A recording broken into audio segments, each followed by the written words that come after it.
Assalamualaikum warahmatullahi wabarakatuh. Selamat pagi anak-anak hebatnya Ibu Guru. Bagaimana nih kabarnya hari ini? Ibu Guru doakan ya, semoga semuanya dalam keadaan sehat dan selalu semangat mengikuti pelajaran daring. Ayo, anak-anak Bu Guru di sini, apakah sudah mandi? Kemudian sudah sarapan? Lalu sholat duha dan murojaah? Semoga semuanya sudah dilaksanakan ya.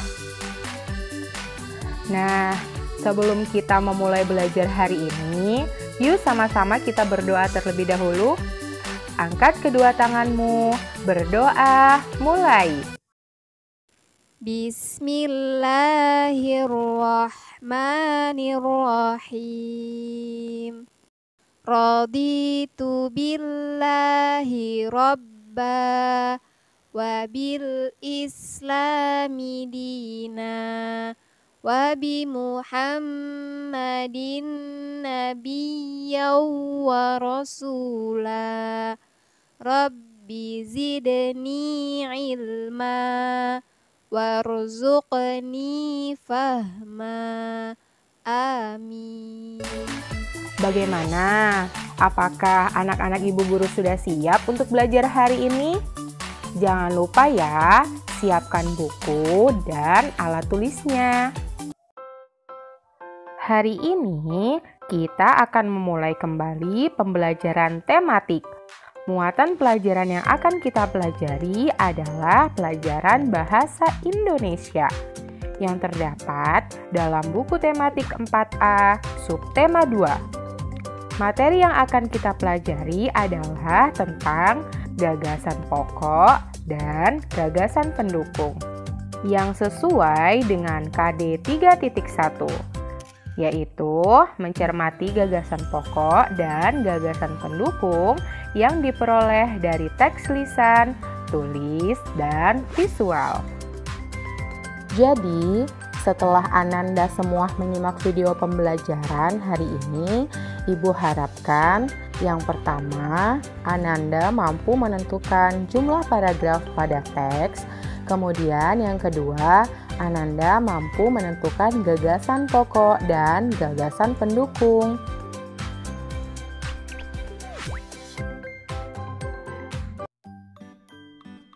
Pertemuan sebelumnya pada subtema 1, muatan bahasa Indonesia, Soli dan Soliha sudah mempelajari tentang paragraf, gagasan pokok, dan gagasan pendukung. Nah, masih ingatkah Soli dan Soliha tentang paragraf, gagasan pokok, dan gagasan pendukung? Wah, hebat! Paragraf adalah kumpulan dari beberapa kalimat dari suatu teks bacaan. Setiap awal paragraf biasanya ditandai dengan adanya bagian yang menonjol ke dalam, seperti pada contoh teks berikut. Pada teks tersebut memiliki satu paragraf. Kemudian, coba perhatikan contoh kedua teks berikut ini. Ada berapa ya jumlah dari paragrafnya? Ya, benar. Ada 2 paragraf, yaitu paragraf 1 dan paragraf 2. Paragraf pertama dimulai dari bacaan Nina dan teman-teman sekelasnya gembira karena akan berkunjung ke tempat produksi angklung. Di sana mereka akan melihat cara pembuatan angklung. Mereka juga akan belajar memainkan angklung. Nah, ini disebut dengan paragraf pertama karena seperti yang sudah Ibu jelaskan tadi ya, bahwa setiap awal paragraf itu ditandai dengan bagian yang menonjol ke dalam. Nah, bagian yang menonjol ke dalam ini dimulai dari kata Nina. Untuk paragraf yang kedua, yaitu dimulai dari bacaan setelah sampai di tempat pembuatan angklung, Nina dan teman-temannya makan siang bersama terlebih dahulu. Sebelum makan, mereka berdoa menurut agama masing-masing. Joni dan teman-teman yang beragama Kristen berdoa menurut agama Kristen. Begitu pula Nina dan teman-teman yang beragama Islam berdoa menurut agama Islam. Made yang beragama Hindu, Lani yang beragama Konghucu, dan Melan yang beragama Buddha juga berdoa menurut agama mereka masing-masing. Jadi, pada teks keragaman yang menyenangkan tersebut terdapat 2 paragraf karena terdapat 2 bagian yang menonjol ke dalam, yaitu dimulai dari kata Nina yang disebut dengan paragraf pertama dan kata setelah, yaitu disebut dengan paragraf kedua. Untuk contoh yang ketiga, coba kalian perhatikan dan kalian hitung berapa ya jumlah dari paragraf pada teks tersebut. Ya, benar sekali. Teks tersebut memiliki 4 paragraf. Coba kita hitung bersama-sama. Paragraf 1, kemudian paragraf 2, paragraf 3, dan paragraf 4.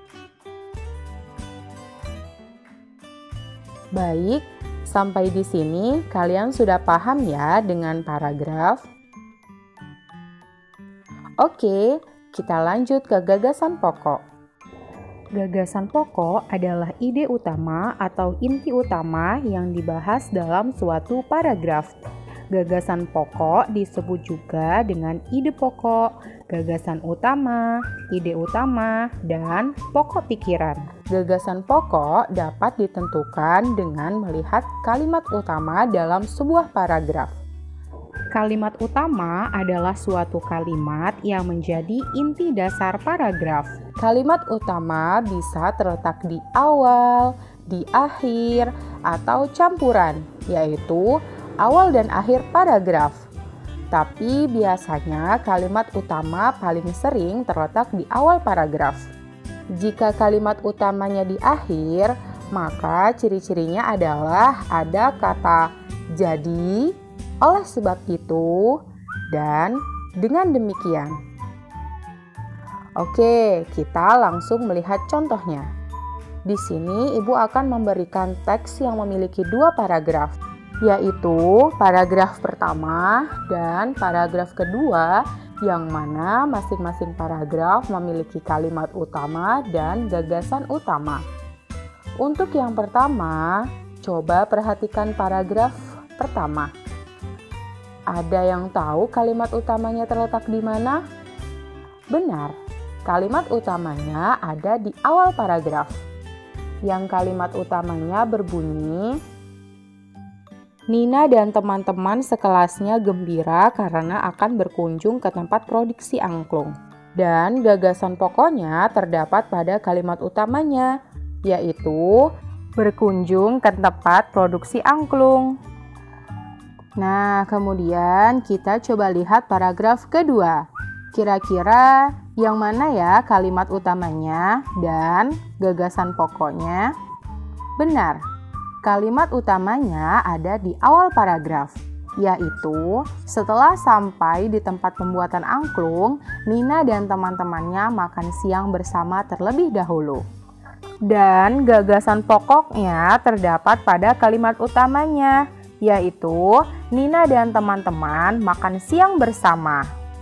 Jadi, gagasan pokok atau ide pokok bisa kalian ambil dari inti kalimat utamanya. Sampai di sini sudah paham ya, Nak? Baik, Ibu rasa kalian sudah paham tentang gagasan pokok. Selanjutnya, kita akan bahas tentang gagasan pendukung. Gagasan pendukung adalah informasi tambahan untuk mendukung gagasan pokok. Gagasan pendukung dapat ditemukan pada kalimat penjelas. Kalimat penjelas adalah kalimat yang berfungsi sebagai pendukung gagasan pokok yang ada pada kalimat utama. Baik, mari kita lihat contohnya. Pada paragraf yang pertama, kalimat penjelasnya yaitu yang pertama, di sana mereka akan melihat cara pembuatan angklung. Kemudian yang kedua, mereka juga akan belajar memainkan angklung. Lalu, gagasan pendukung kita dapatkan dari kalimat penjelas. Yang pertama, gagasan pendukungnya adalah melihat pembuatan angklung. yang terdapat pada kalimat penjelas pertama. Kemudian gagasan pendukung yang kedua yang berbunyi belajar memainkan angklung yang terdapat di dalam kalimat penjelas kedua. Nah, kita lanjutkan ke paragraf kedua. Kalimat penjelas pada paragraf kedua yang pertama adalah sebelum makan, mereka berdoa menurut agama masing-masing. Kemudian, kalimat penjelas yang kedua adalah Joni dan teman-teman beragama Kristen berdoa menurut agama Kristen. Kemudian, kalimat penjelas ketiga berbunyi, begitu pula Nina dan teman-teman yang beragama Islam berdoa menurut agama Islam. Yang keempat, kalimat penjelasnya adalah Made yang beragama Hindu, Lani yang beragama Konghucu, dan Melan yang beragama Buddha juga berdoa menurut agama mereka masing-masing. Dan gagasan pendukungnya yang pertama adalah makan dengan berdoa menurut agama masing-masing, yang mana gagasan pendukung ini diambil dari kalimat penjelas pertama. Kemudian gagasan pendukung yang kedua adalah Joni beragama Kristen, yang mana gagasan pendukung yang kedua diambil dari kalimat penjelas yang kedua. Dan gagasan pendukung yang ketiga berbunyi Nina beragama Islam, yang diambil dari kalimat penjelas ketiga.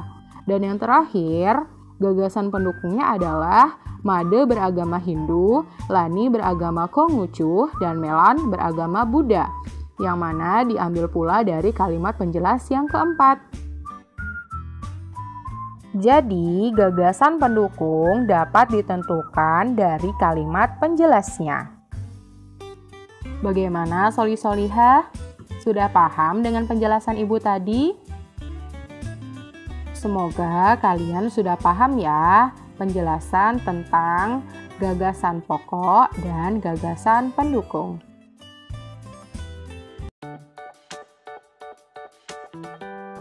Jadi, kesimpulan pada pembelajaran hari ini adalah yang pertama, paragraf adalah kumpulan dari beberapa kalimat. Yang kedua, gagasan pokok adalah ide utama atau inti utama yang dibahas dalam suatu paragraf.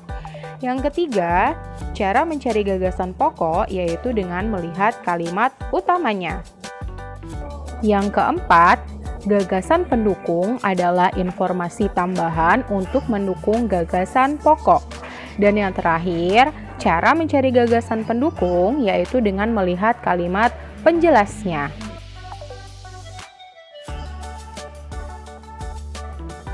Untuk tugasnya, silahkan kalian buka buku paket kalian di halaman 58 dan 59. Nah, di sana tugasnya adalah carilah gagasan pokok dan gagasan pendukung pada paragraf pertama dan paragraf kedua. Kemudian kalian langsung isikan jawabannya pada halaman 59. Baik, selalu semangat dalam mengerjakan tugasnya dan batas pengumpulan tugas seperti biasa Ibu Guru tunggu sampai pukul 5 sore. Dan sebelum Ibu tutup pembelajaran hari ini, Ibu Guru berpesan selalu jaga kesehatan, tetap sholat 5 waktu, dan selalu patuhi perintah orang tua. Baik, akhir kata, wassalamualaikum warahmatullahi wabarakatuh.